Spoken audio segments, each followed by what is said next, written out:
Bonjour et bienvenue à ce webinaire du mercredi 9 février 2022 intitulé Hello, bonjour, une formation interactive en ligne sur la mise en œuvre de l'offre active des services de santé en français. Mon nom est Nathalie Boivin, je suis agente de mobilisation des connaissances et des communications à la Société Santé en français et je serai votre animatrice aujourd'hui. Avant d'aller plus loin, permettez-moi de faire une reconnaissance.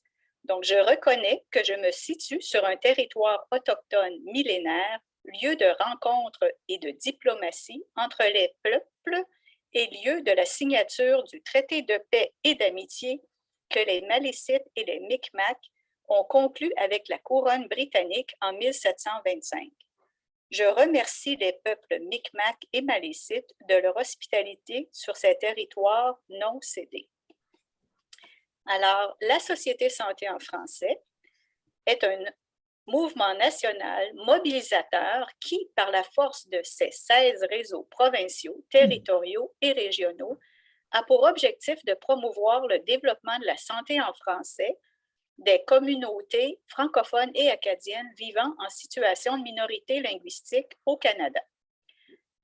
Les webinaires poursuivent 3 objectifs, soit d'offrir un meilleur accès aux nouvelles connaissances, de faciliter la prise de décision éclairée par les données probantes et de favoriser les interactions entre producteurs et utilisateurs de connaissances.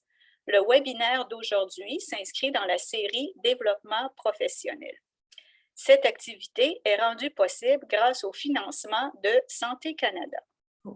2 conférencières, 2 panélistes aujourd'hui, Mme Diane Quintas et Mme Sylvie Sylvestre. Donc, Mme Diane Quintas est directrice générale et œuvre au sein du mouvement Santé en français dans le nord de l'Ontario afin d'améliorer l'accès aux services de santé pour les francophones. Diane occupe le poste de directrice générale du réseau du mieux-être francophone du nord de l'Ontario. Elle est une membre active de la communauté francophone, porte main forte au niveau local, provincial et fédéral aux organismes qui œuvrent à l'avancement du fait français. Elle possède une maîtrise en psychologie et elle parle couramment le français, l'anglais et l'espagnol. Sylvie Sylvestre, notre deuxième panéliste, travaille comme agente de planification et d'engagement communautaire au réseau du mieux-être francophone du nord de l'Ontario depuis 2011. Sylvie a le projet principal de désignation et d'identification d'organismes et elle appuie le projet de la formation sur l'offre active. Elle possède également une maîtrise en psychologie clinique. Alors, avant de céder la parole à nos 2 panélistes d'aujourd'hui, un peu de logistique pour vous rappeler simplement que vous êtes tous présentement en mode sourdine, mais que tout au long du webinaire, nous souhaitons vous entendre. Donc, vous pouvez le faire par écrit en écrivant dans la boîte de conversation, la boîte de discussion communément appelée chatbox au bas de votre écran, ou utiliser également la boîte de questions et réponses, Q&R. Aussi, je souhaite vous informer qu'il y aura quelques sondages interactifs en cours de webinaire. Ces sondages seront faits via la plateforme Slido. Vous pourrez les faire directement en utilisant votre ordinateur ou un téléphone portable que vous pourriez avoir à proximité. Les réponses que vous allez donner à ces sondages demeurent anonymes. Et bien entendu, la participation au sondage est encouragée, mais c'est libre à vous, donc elle est facultative. Aussi, avant d'aller plus loin, je tiens à vous informer que le partage des ressources aujourd'hui, tant la présentation PowerPoint que l'enregistrement, seront disponibles via le site de la Société Santé en français dès la semaine prochaine. Alors moi, je cesse le partage de mon écran. Et c'est maintenant place à nos 2 panélistes, Mesdames Diane Quintas et Sylvie Sylvestre. Mesdames.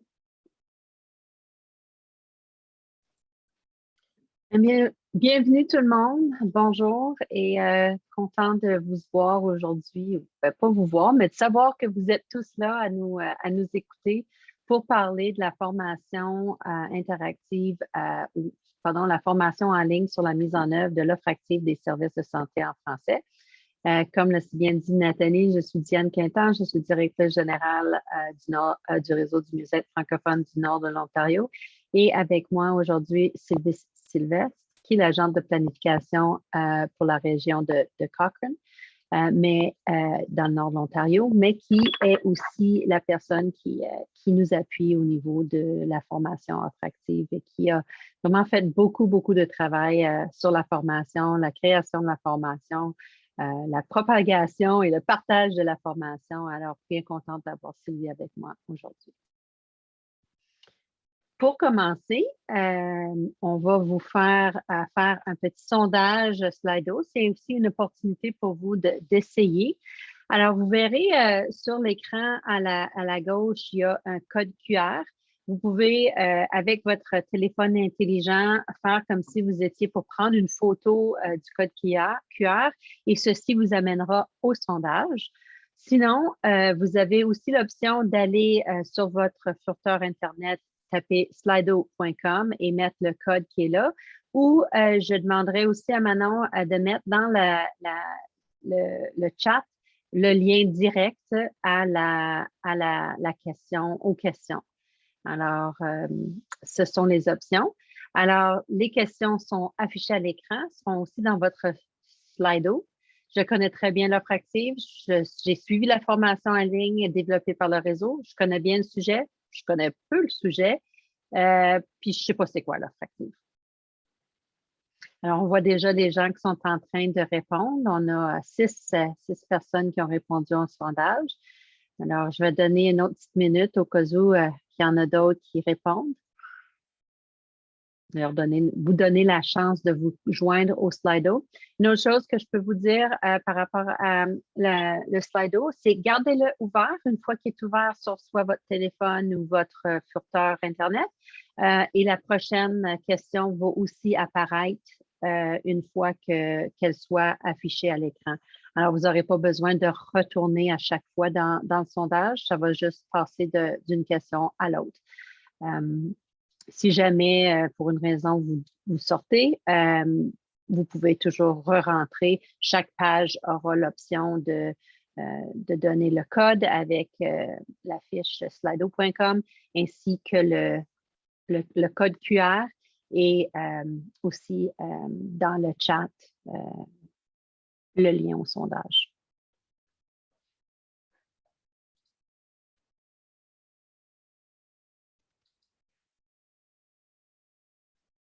OK.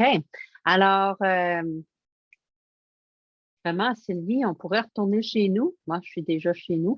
Mais tout le monde semble bien connaître le fractif. Fait que je suis bien contente. Il y en a une couple de personnes qui connaissent peu le sujet. Inquiétez-vous pas, par la fin de notre 30 minutes aussi ce matin, cet après-midi, vous allez, ou ce soir, dépendamment où vous êtes, vous allez savoir c'est quoi. Et pour les autres qui connaissaient bien la formation, qui l'ont déjà suivie, ben, on a des petites nouvelles à vous annoncer aujourd'hui. Alors, vous aurez la chance d'en apprendre plus sur les nouveaux développements de la formation. Alors, je pense qu'on va laisser ça là pour maintenant. Et on va passer à l'offre active, la présentation elle-même, l'offre active des services de santé en français. Et pour plusieurs d'entre vous qui êtes ici, vous êtes évidemment soit francophone ou francophile. Vous êtes en train de participer à la présentation en français. Vous êtes probablement au courant du fait que la langue, c'est vraiment essentiel à l'amélioration des conditions de santé et la prise en charge de sa propre santé. Si on est capable de comprendre notre langue, si on est capable de comprendre les instructions, on va être capable de non seulement prendre en charge sa propre santé, mais c'est aussi lié à la capacité de soigner, aider, conseiller, orienter, éduquer et offrir des services de santé de qualité. Puis je note de qualité comme un point important. C'est important de comprendre aussi la réalité des francophones. On dit souvent ou on entend souvent dire, oui, mais vous autres, les francophones, vous êtes tous bilingues, vous parlez tout anglais. Puis oui, c'est vrai qu'il y a plusieurs francophones qui sont bilingues. On ne l'est pas tous, mais il y en a qui le sont. Mais les études démontrent très clairement qu'en situation de crise, lorsqu'on est malade, lorsqu'on est en état de vulnérabilité ou dans la population vieillissante, on retourne souvent à notre langue maternelle. Puis dans ces situations-là, on a besoin d'être servi dans notre langue maternelle pour bien comprendre ce qui se passe, pour être capable de prendre charge de sa santé et pour améliorer l'état de santé. Beaucoup de francophones vivent dans des situations minoritaires et ont été habitués de ne pas avoir des services en français et d'être dans des situations de crise et pas être capable de s'exprimer correctement ou de se faire comprendre. Puis c'est pour ça que c'est important de s'assurer qu'il y ait tout le temps un accès aux services en français. Il y a des populations qui sont plus vulnérables que d'autres. Comme vous savez sûrement, les enfants, les jeunes enfants, les personnes aînées que j'ai mentionnées tantôt, les personnes immigrantes, les gens qui sont en état de crise, puis aussi les personnes en fin de vie. C'est certain que l'offre des services en français a un impact positif, et ce, à plusieurs niveaux. Pour un client francophone, la capacité de s'exprimer ses besoins et expliquer ses symptômes, ça a un impact positif de pouvoir le faire dans sa langue. Comme vous avez sûrement tous entendu, j'ai mal au cœur en anglais, c'est pas la même chose. On doit être capable de s'exprimer dans notre langue pour vraiment expliquer c'est quoi qui se passe pour nous. On a une meilleure compréhension aussi de ce qui nous est en train de dire et ensuite, qui découle de ça, un respect du plan de traitement. Si le médecin me dit de prendre 2 pilules matin et soir, puis il me le dit en anglais, puis je ne le comprends pas, je vais peut-être juste en prendre une, je vais peut-être la prendre juste le matin. Le fait de pouvoir vivre une expérience de santé qui est déjà stressante en français va améliorer l'expérience du client francophone. Et finalement, comme je dis, une meilleure prise en charge de sa santé. Je vais respecter mon plan de travail, je vais suivre les consignes de mon médecin, de mon infirmier, infirmière. Je vais travailler envers une meilleure santé parce que je vais comprendre le pourquoi d'ailleurs qui m'a été expliqué. Il y a aussi des impacts positifs pour le personnel en soins de santé, une évaluation plus précise de l'état de santé, une meilleure interaction interpersonnelle lors du traitement, une bonne communication avec le clientèle francophone, d'ailleurs, moins de chances de mal comprendre ou faire des erreurs, puis tout ça qui amène à une expérience personnelle du professionnel qui est améliorée. On voit surtout des gros impacts au niveau du fournisseur et du système santé aussi dans le fait que un service offert dans la langue du patient assure une qualité et une sécurité des soins. Ça assure ce que tous les systèmes de santé essayent d'offrir, c'est une approche centrée sur la personne. Ils sont maintenant capables de dire qu'ils font parce qu'ils sont vraiment centrés sur les besoins de le francophone, la langue. Il y a une réduction de problèmes liés à des populations, à la prestation des services, une meilleure gestion de risques et surtout la réduction des coûts. Parce que les employés, les personnes ne retournent pas souvent à chercher les mêmes services, ne retournent pas à l'urgence parce qu'ils n'ont pas bien suivi le plan de traitement. Alors, les questions, la prochaine section, on a une autre question pour vous. Alors, si vous travaillez dans un organisme, est-ce qu'il est habituel de valoriser les services de santé en français chez vous? Jamais, rarement, toujours, souvent. Et c'est possible que, étant des francophones, que vous travaillez dans des établissements francophones, fait que c'est possible que ça serait toujours. Dans certains cas, peut-être que vous travaillez dans un établissement anglophone, alors ce ne serait jamais. Ou souvent, en tout cas, si vous ne travaillez pas dans un organisme où ce que les services en français existent ou ont besoin d'exister, vous pouvez juste sauter la question aussi. Je pense à mes collègues de réseau. Sûrement que vous valorisez les services en français, c'est votre job de le faire. Alors, rendu à 10 personnes qui ont répondu.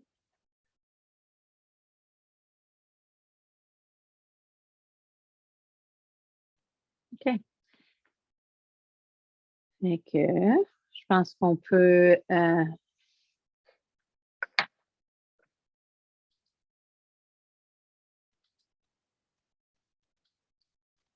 on peut arrêter là. Passer à la prochaine diapo. Et je vais pas donner la parole à Sylvie parce que c'est son tour de présenter.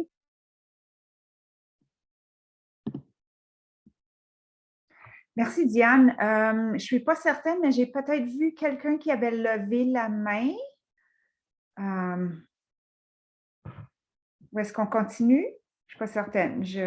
Oui, je pense qu'on peut continuer. Je pense que c'est Rivan et Nathalie vont s'occuper des mains. Parfait. Donc, nous, quand on travaille avec les fournisseurs, on leur partage cette définition de l'offre active. C'est l'action d'offrir de façon proactive des services de santé de qualité, comme Diane disait, qui sont disponibles à tout moment. Donc, disponibles à tout moment, on parle de l'importance d'avoir des ressources humaines francophones qui sont clairement annoncées, qui sont visibles. Donc, on arrive chez un fournisseur, on nous accueille avec un hello, bonjour, on voit les gens porter une épinglette, un genre d'identification, je parle français, on voit l'affichage en français sur les lieux. Les services en français sont facilement accessibles, donc pas seulement les soins de santé qui sont facilement accessibles, mais par exemple, la documentation est facilement accessible. Donc, ce n'est pas dans l'entrepôt difficile d'accès, ce n'est pas dans l'ordinateur non imprimé. Donc, c'est vraiment important cet aspect-là aussi. Puis, on parle souvent aussi facilement accessible, c'est d'avoir les formulaires d'admission ou quelques formulaires de documentation bilingues. Donc, souvent, on suggère aux fournisseurs, ayez votre documentation disponible. C'est comme sur la même page, un côté en français, l'autre côté en anglais, sur le même côté ou même recto verso. Et évidemment, l'offre active implique des services qui sont de qualité équivalente aux services offerts en anglais.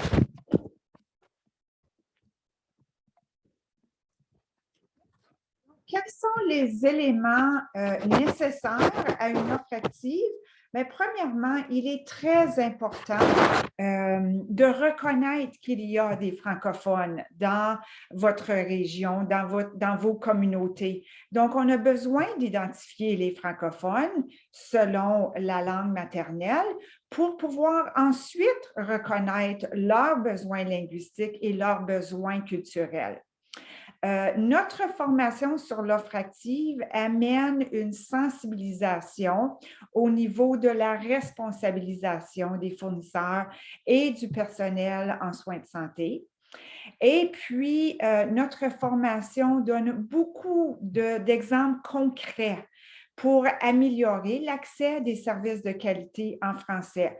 Et puis, vous allez voir un peu plus tard, je vais décrire, on couvre dans notre formation des exemples concrets qui ont un lien avec les services directs à la clientèle, la communication, l'identité visuelle, les ressources humaines et beaucoup d'autres. Donc, je passe brièvement à des informations sur la formation. Des informations générales, premièrement.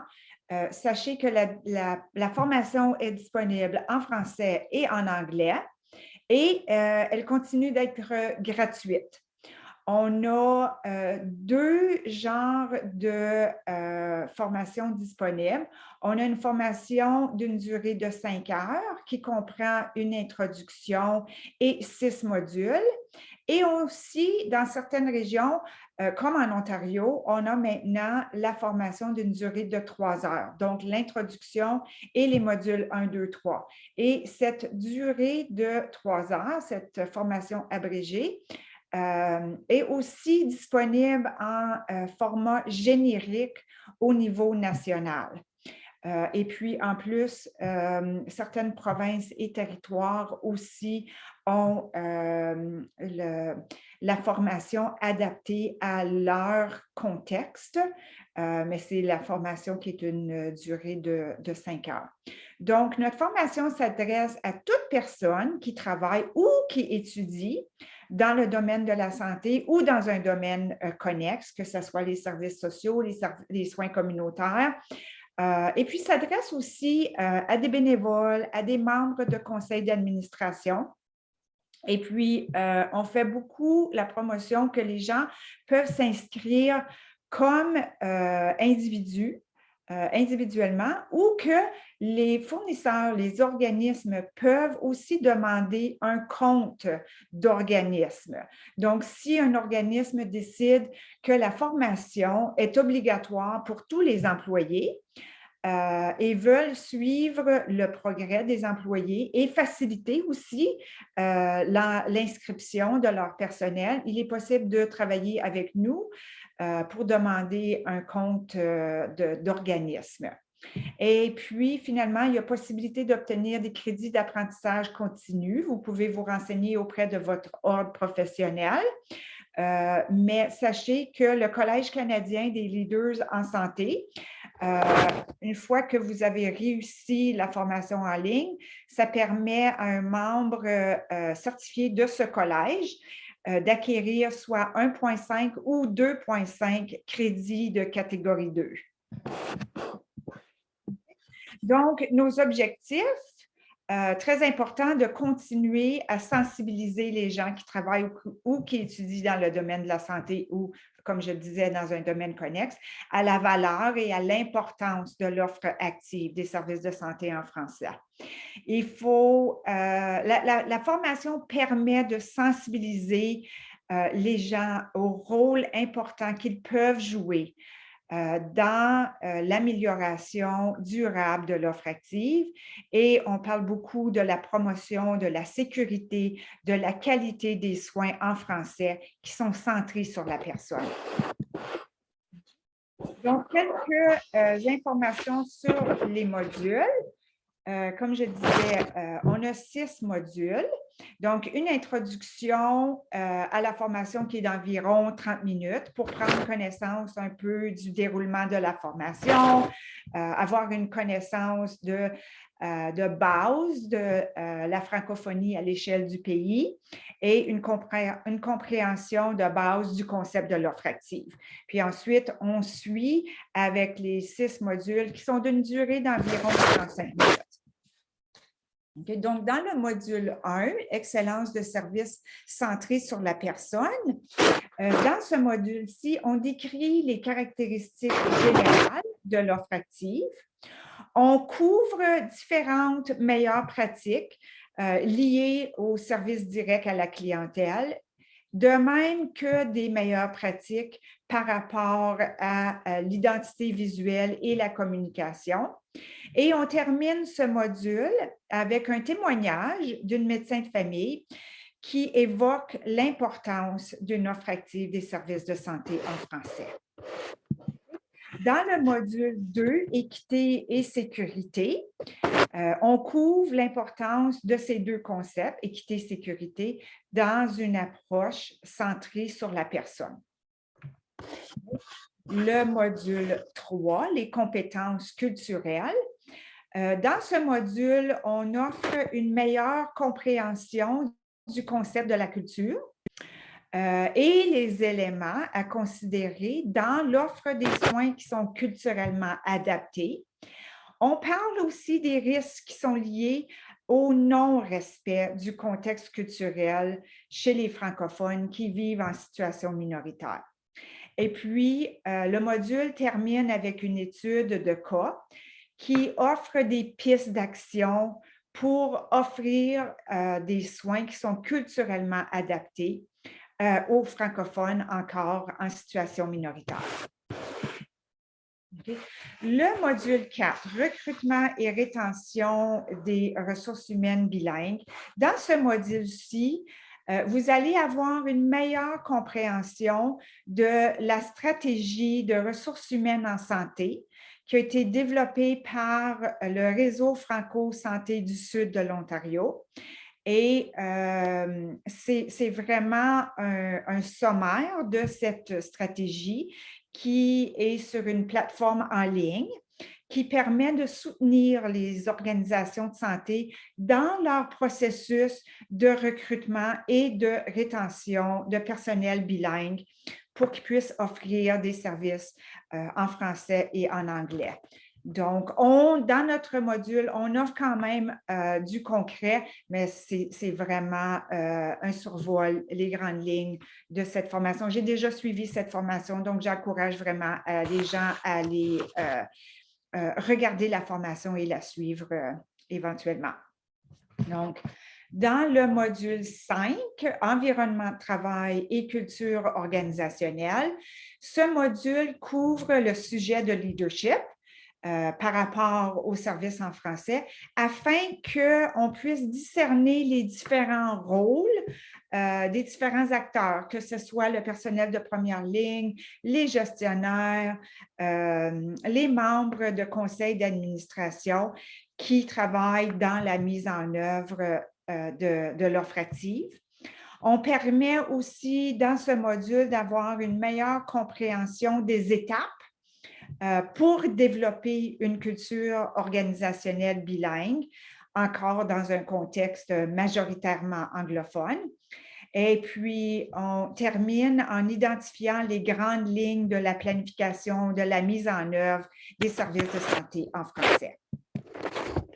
Dans le module 6, engagement communautaire axé sur l'équité, ce module nous permet de reconnaître l'importance de l'engagement communautaire chez les francophones. Et puis, on va identifier aussi des pratiques qui mènent à un engagement communautaire des francophones pour améliorer l'équité en santé. Et puis, je passe brièvement un peu à vous montrer des captures d'écran de la navigation de notre plateforme. Je dois dire, notre plateforme, elle est facile à utiliser. Et puis, c'est une formation vivante. On y amène des changements lorsqu'il y a besoin d'apporter des changements. Donc, ici, vous pouvez voir qu'on a différents onglets. On a l'onglet « À propos ». Vous êtes familier avec un onglet « À propos » quand on va décrire les objectifs de la formation et des choses comme ça. On a ajouté un onglet « Témoignages ». C'est des témoignages écrits de certains de nos participants qui ont suivi la formation. Et puis, en passant, on est toujours à la recherche d'autres témoignages. Donc, on a aussi la foire aux questions. Si vous avez des questions avant de commencer, allez là. Peut-être qu'on a déjà reçu cette question-là et puis on l'a ajoutée avec la réponse. Sinon, si votre question n'est pas adressée dans la foire aux questions, vous pouvez aller dans l'onglet « Nous joindre » et puis vous aurez l'option de nous joindre par courriel ou par téléphone. Donc, ensuite, voici ce qui est affiché lorsqu'on clique sur notre tableau de bord. Voici mon tableau de bord ou une capture d'écran. Donc, une fois qu'on est inscrit à la formation, vous verrez dans votre tableau de bord que c'est là que vous commencez la formation. Donc, ça vous démontre le progrès en cours et puis les cours que vous suivez si vous vous êtes inscrit à plus qu'un cours.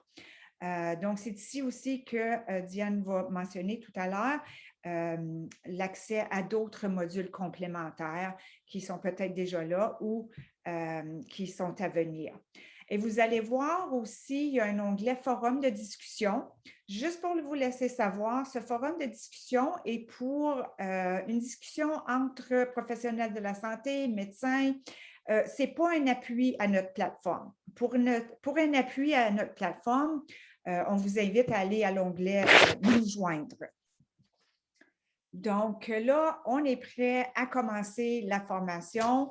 Vous voyez la barre de progrès en haut, bien ça c'est le mien, donc on voit que j'ai terminé au complet la formation. Puis de là, une fois terminée, je suis capable d'imprimer mon certificat de la formation. À gauche, on voit tous les modules et leurs pages associées. Et au milieu, bien, on voit le module en question.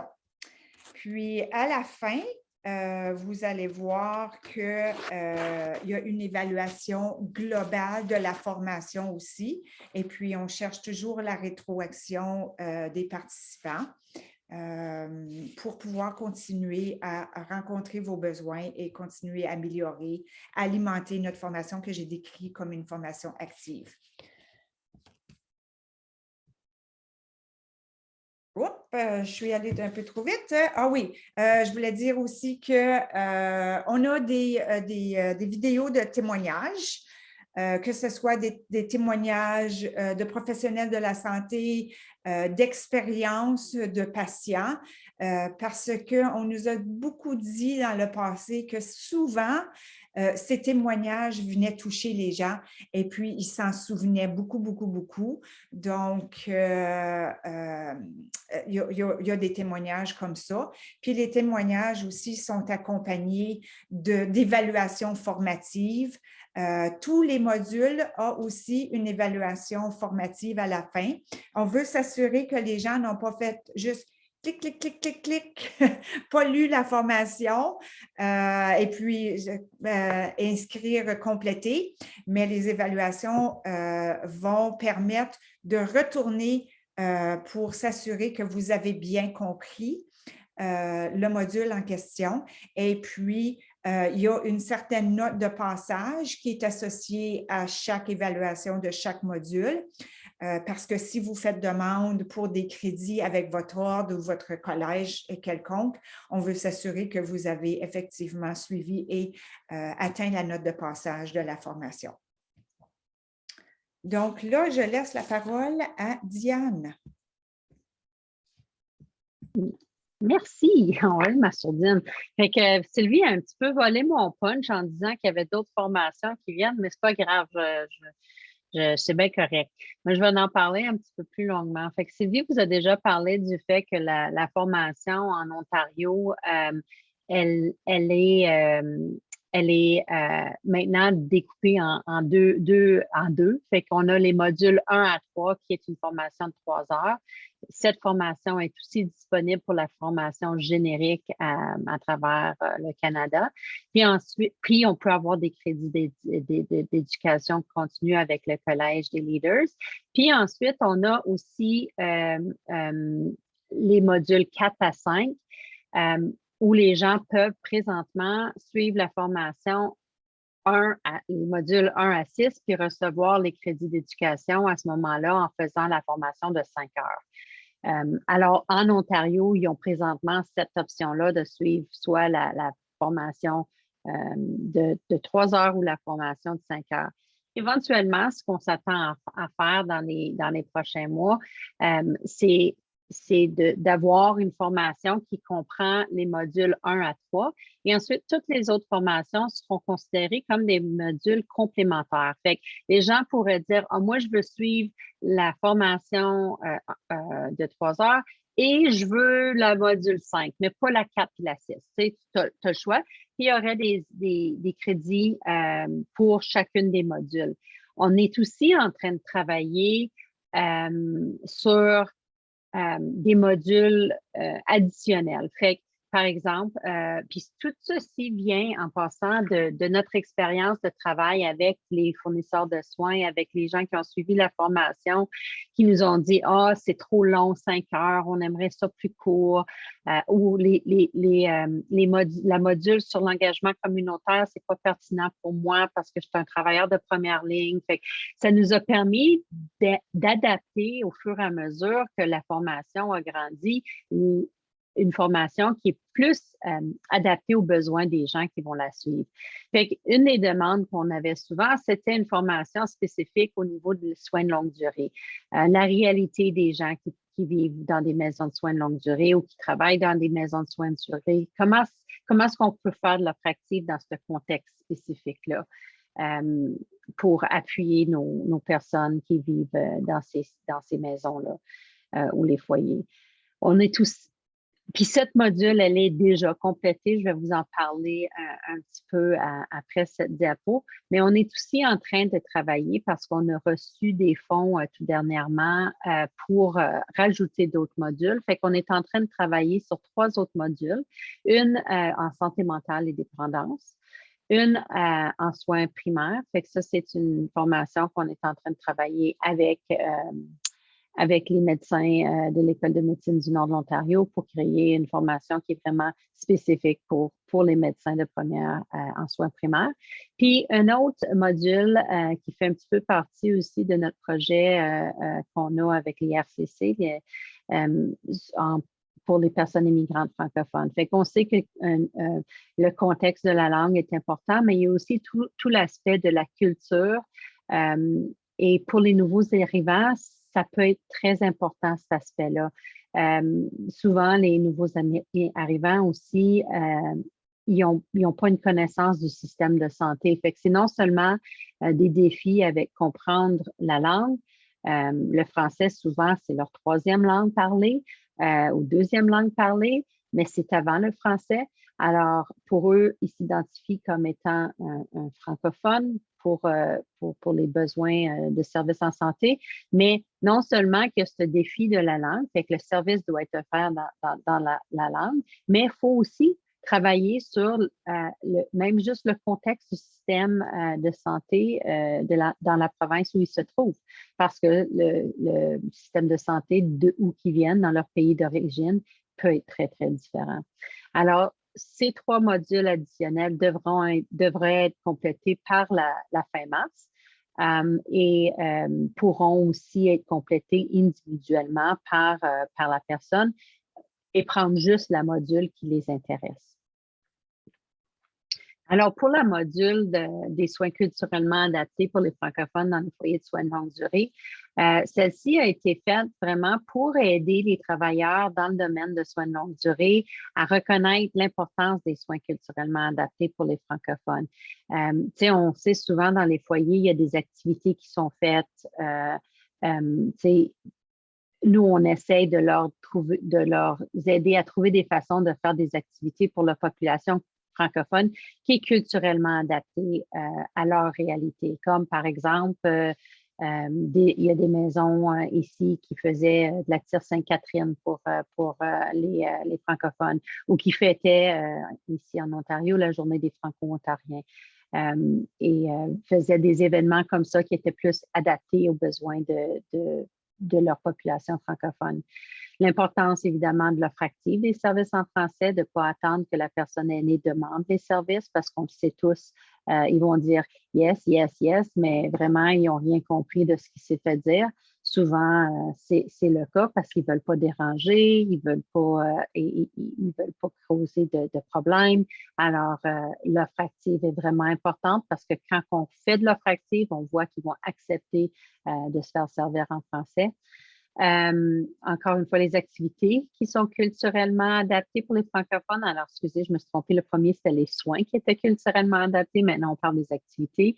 Et aussi l'importance de créer des partenariats avec les communautés francophones et les organismes communautaires francophones, parce qu'eux aussi peuvent aider à créer ce lien avec la population francophone et trouver des moyens d'offrir des soins plus culturellement adaptés. Et des services, pardon, pas juste des soins. J'aimerais vous parler maintenant un petit peu du rôle de l'offre active des services de chacun dans les services de santé en français. Alors, un autre petit Slido pour vous. Si votre Slido est déjà ouvert, la question va apparaître. Sinon, vous pouvez prendre une capture d'écran, prendre une photo avec votre téléphone intelligent du code QR ou vous joindre à slido.com en mettant le code qui est là, 775483.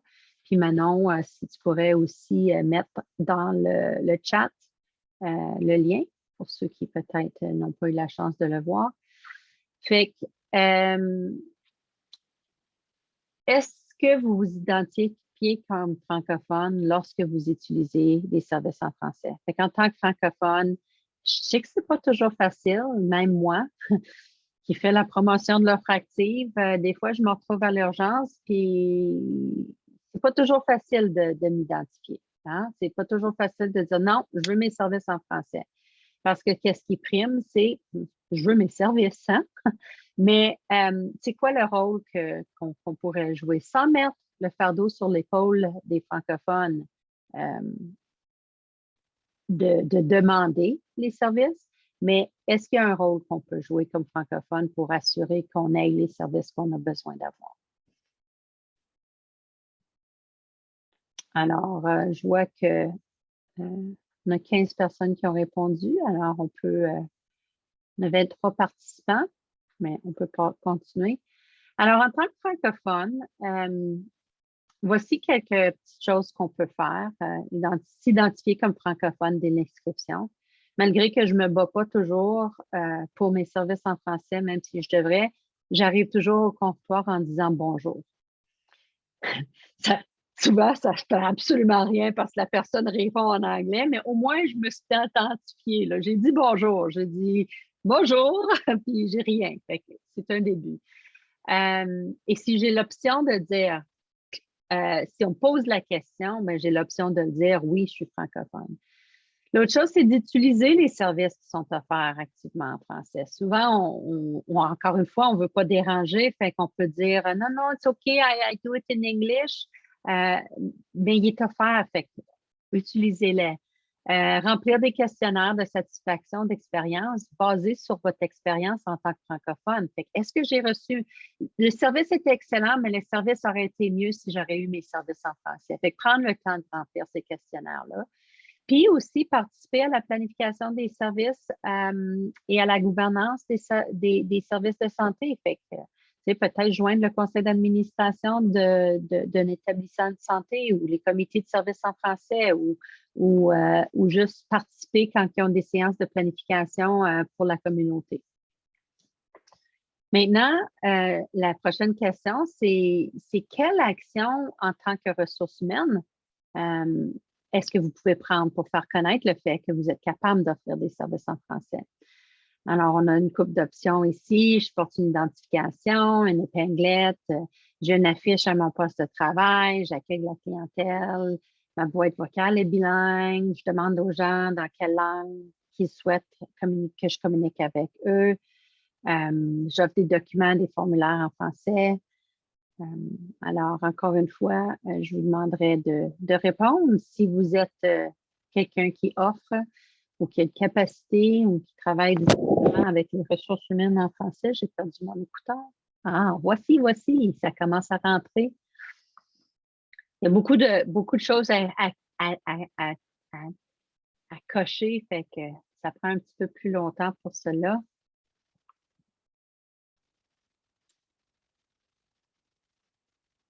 Fait qu'on voit que beaucoup de gens offrent les documents et les formulaires dans les deux langues. C'est excellent.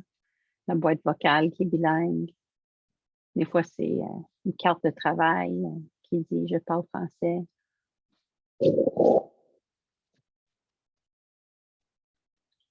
Donner une autre petite minute, là. On a juste 4 personnes qui ont répondu, mais c'est aussi possible qu'on n'a pas...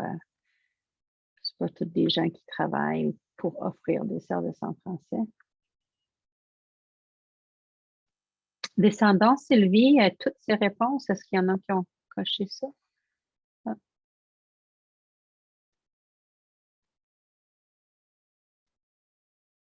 On ne voit pas toutes les questions. Diane, je ne suis pas capable.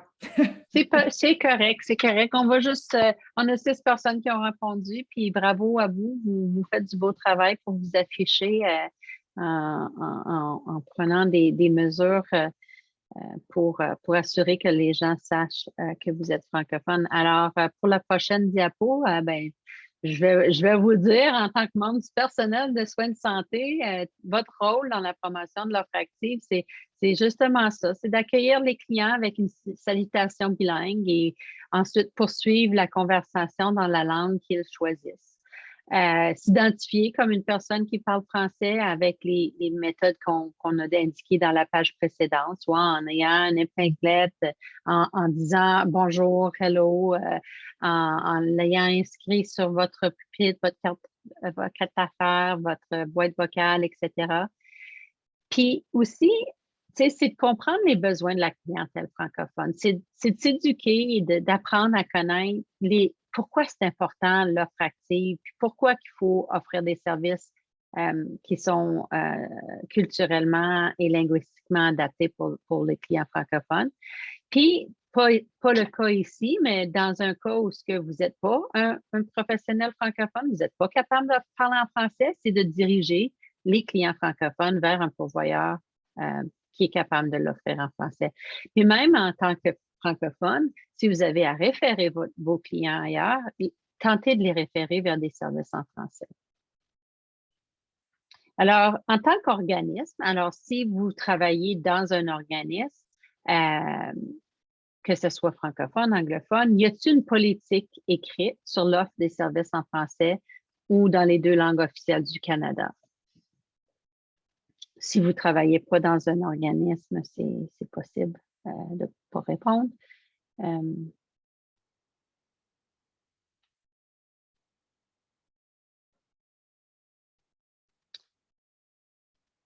J'aime voir les lignes bouger, c'est fascinant, hein? Comme on voit comme les gens répondent, puis ça bouge, ça bouge. Fait que la majorité, à date, ça change encore, la majorité ont quand même une politique écrite, fait que ça, c'est excellent.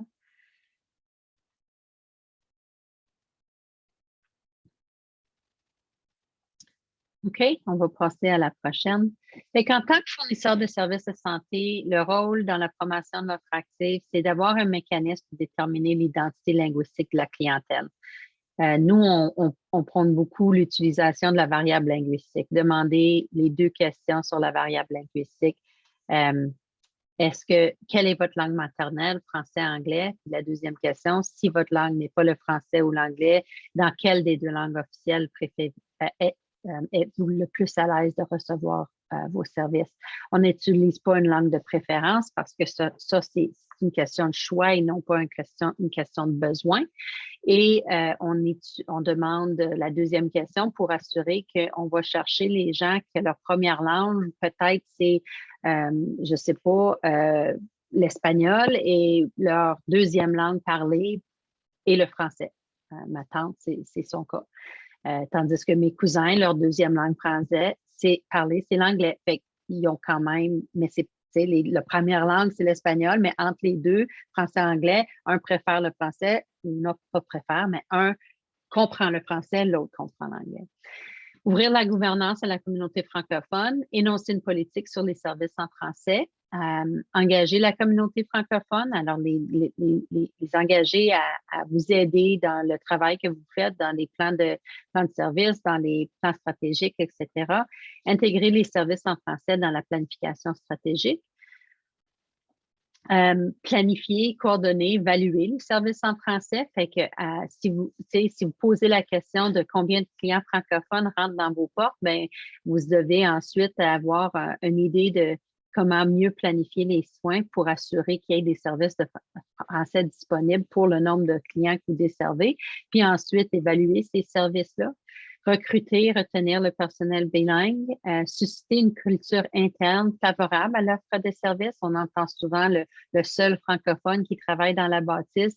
C'est dur pour eux de se sentir capables d'offrir leurs services en français parce que la culture interne n'est pas vraiment favorable à ça.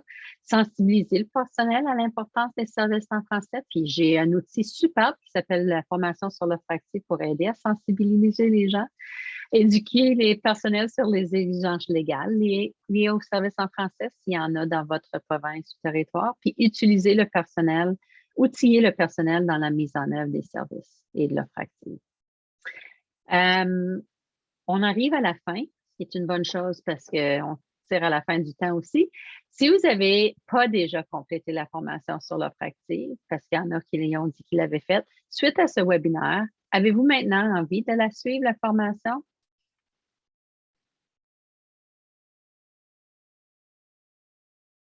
Je suis pour vous dire que cette présentation, c'est vraiment le tip of the iceberg.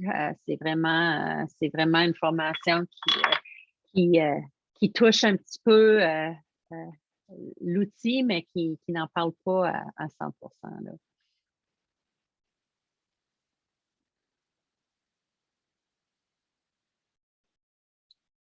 Excellent. Alors, pour plus d'informations sur la formation, je vous invite d'aller au site de la formation, formationattractive@rmfno.ca. Et si vous avez des questions, des commentaires, vous pouvez aussi, excusez, ça c'est l'adresse auquel vous pouvez nous écrire si vous avez des questions. L'outil se trouve à formationactive.ca ou activeoffertraining.ca pour nos amis anglophones. Il y a aussi nos coordonnées à Sylvie et moi. Merci beaucoup, Diane. On voit avec les résultats qui se sont affichés sur la dernière diapo que vous avez réussi à vraiment toucher plusieurs personnes aujourd'hui et surtout à leur donner le goût de retourner sur le site formationoffreactive.ca pour entreprendre la formation. C'est génial. On a une première question qui, dans notre boîte de discussion, qui nous vient de la part d'Isabelle du côté de l'Alberta. Isabelle Gay, est-ce que vous voulez poser votre question, Isabelle? Oui, ma question c'était si on était intéressé en tant que réseau santé à obtenir la formation adaptée à la province, comment est-ce qu'on procède auprès de vous? Parce que j'ai vu que Terre-Neuve et le Yukon l'avaient, là. Oui. Puis... Fait que, évidemment, commence par en parler à Paul. Oui. Dis à Paul de m'appeler, puis on pourra discuter entre nous. Mais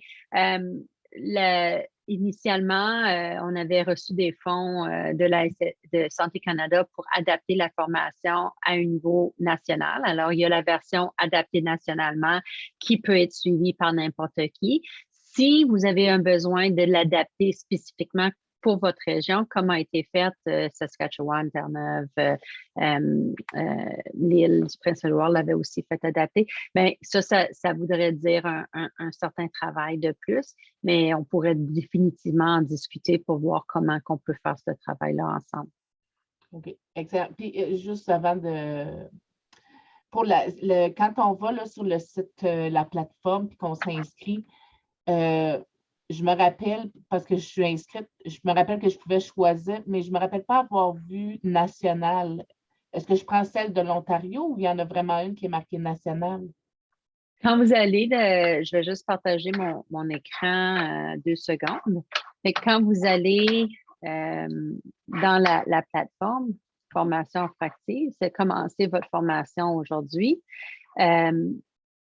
Si vous n'êtes pas déjà inscrit, on s'inscrit. Puis vous avez l'option ici des provinces, right, au territoire. On devrait rajouter ça. Pardon, mon keeper, il veut travailler. On clique ici en Ontario. Il y a l'option de autre. OK. Ouais. C'est possible que vous ne l'aviez pas vu avant parce qu'elle a été rajoutée juste dernièrement. On avait des glitches à réparer, là, mais ça serait sur autre que vous cliquez. OK, merci. J'imagine que si quelqu'un a des petits pépins en cours d'inscription, il doit avoir un onglet là, pour dire à l'aide, on a besoin d'un petit coup de pouce. Oui, il y a un petit bouton en haut qui dit nous joindre, qui vous amène à un petit formulaire que vous avez juste à mettre vos coordonnées, rentrer votre message et on vous répond tout de suite le plus vite possible pour répondre, pour vous aider à votre inscription. Parfait. Et puis, aujourd'hui, vous savez, en ligne, on a des gens de l'Alberta, Saskatchewan, Nouvelle-Écosse, l'île du Prince-Édouard, le Nouveau-Brunswick, c'est génial. On a une étudiante du côté de la Nouvelle-Écosse qui dit, est-ce que c'est possible de faire une formation en support à mes formations? Donc, il est déjà en train d'étudier à l'Université Sainte-Anne, puis au-delà de ça, cette personne-là manifestait un intérêt pour faire la formation en offre active. Donc, est-ce que c'est possible? Absolument. N'importe qui peut faire la formation en offre active. Évidemment, au niveau de crédit à l'université, ça, c'est aux différentes institutions de formation à décider s'ils vont donner crédit pour ça. Je sais que nous, en Ontario, à cause du travail qu'on a fait avec certaines universités, collèges, ça a été incorporé comme partie du cours. Alors, l'étudiant devait suivre la formation pour obtenir leur crédit du cours. Mais ça, c'est individuellement là, dans différentes institutions de la façon qu'eux ont organisé leur cours. Alors, premièrement, oui, peut suivre la formation, Et pour plus, il faudrait communiquer avec l'institution même pour voir s'ils seraient prêts à donner des crédits. Je sais que le Collège des leaders donne des crédits, et aussi beaucoup des collèges professionnels vont en donner aussi. Mais ça, c'est pour des crédits de continuation, d'éducation continue. Oui, puis de plus en plus de professions aussi exigent de leurs membres de faire de la formation continue. Donc, la possibilité de télécharger un certificat attestant qu'on a complété un module puis de recevoir des crédits, c'est complètement génial. On a une autre personne du côté de l'Ontario qui dit la formation continue, elle sera gratuite. Donc, cette formation-là sur l'offre active, vos 6 modules, plus les 3 autres modules qui sont en développement pour mars, tout ça est gratuit, puis c'est gratuit tout le temps. Il n'y a pas de date de fin pour la gratuité. Non, on est généreux comme ça. C'est gratuit. C'est gratuit. Les autres provinces et territoires qui l'ont mis en place, c'est gratuit dans ces régions-là. La formation nationale, elle est gratuite aussi. Pour nous, l'important, c'est d'avoir le plus de monde qui sont formés, qui sont conscients, c'est quoi l'offre active, comment la faire. Pour nous, ça, c'est le résultat attendu. Alors, on ne veut pas avoir des barrières comme un prix qui empêcherait quelqu'un de la suivre. Parfait. Et vous allez voir apparaître à l'écran, tout le monde, quelques questions de sondage interactif qui ne sont pas sur la plateforme Slido cette fois-là. Il faut vraiment que vous répondiez directement à l'écran. Vous pouvez faire défiler la bande grise le long de la fenêtre qui apparaît. C'est simplement que ça nous donne une idée de votre appréciation du webinaire d'aujourd'hui. Donc, on vous invite à le faire. Pour nous, c'est très important. On a aussi de présent aujourd'hui du côté du Nouveau-Brunswick des gens qui sont impliqués à l'initiative Café de Paris. Et ces gens-là sont en lien avec des membres du personnel dans des foyers de soins, par exemple, des membres du personnel qui pourraient être intéressés. Donc, ces gens-là, qu'ils œuvrent dans un foyer de soins ou qu'ils soient dans un organisme communautaire, ils sont tous éligibles, n'est-ce pas, à suivre la formation sur l'offre active, c'est bien ça? La formation nationale sur l'offre active, les 3 modules. La formation spécifique sur les soins de longue durée n'a pas été adaptée. Elle a été créée pour l'Ontario avec les fonds du réseau. Alors, elle n'est pas adaptée spécifiquement et les autres modules ne le sont pas non plus. Fait que les seuls modules qui sont adaptés nationalement sont les modules 1 à 6, si je ne me trompe pas. Parfait. Si vous n'aviez pas réussi aujourd'hui à convaincre la vingtaine de personnes qui est en ligne présentement, quel serait un autre argument là, que vous pourriez leur fournir tout de suite pour vraiment les pousser, là, à les encourager à entreprendre la formation en ligne? Mais justement, j'ai vu vite fait avant que Sylvie change la page qu'il y avait quelqu'un qui avait dit non, qu'on ne les avait pas incités à suivre la formation. Puis je voulais savoir, ah oui, pourquoi? Mais tu sais, pour moi, je pense que j'ai ri parce que j'ai fait suivre la formation à des francophones convaincus. À un moment donné, en Ontario, notre commissaire Boileau, il se fâcherait peut-être contre moi pour partager cette histoire, mais je l'avais incité à suivre la formation. Puis il m'a dit à la fin, il m'a dit, tu sais, Diane, j'ai appris quelque chose. Il dit, je me suis même trompée dans quelques-unes des questions. Puis il m'a dit, je pense que j'ai peut-être lu les questions un peu trop vite, puis je me pensais savoir tout, là, mais j'ai appris quelque chose, puis j'apprécie. Fait que, vu que c'est un francophone qui nous a répondu ça serait ma suggestion de dire, tu sais, on est toujours dans un mode prêt à apprendre plus. Tu sais, on peut toujours apprendre plus, même si on est l'expert. Tu sais, Sylvie puis moi, on a appris en faisant le travail de créer la formation. C'est quoi les meilleures pratiques? C'est quoi les... Puis, l'autre chose, c'est que la formation est vraiment le fun. Il y a une petite madame qui vous guide tout au long de la formation. Elle me ressemble vraiment beaucoup. Je sais pas, c'est vraiment un addon, là, mais c'est une opportunité de continuer son éducation, puis d'ensuite pouvoir partager cette information avec d'autres.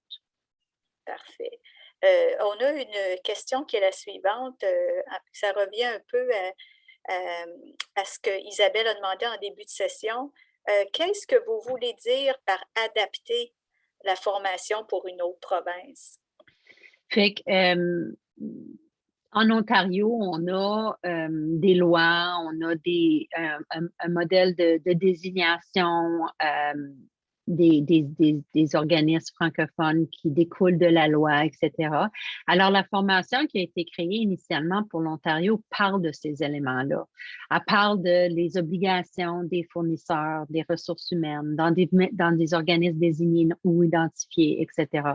Alors, quand on a voulu étendre la formation ailleurs en province, il a fallu enlever un peu de ce contexte-là qui était vraiment particulier à l'Ontario.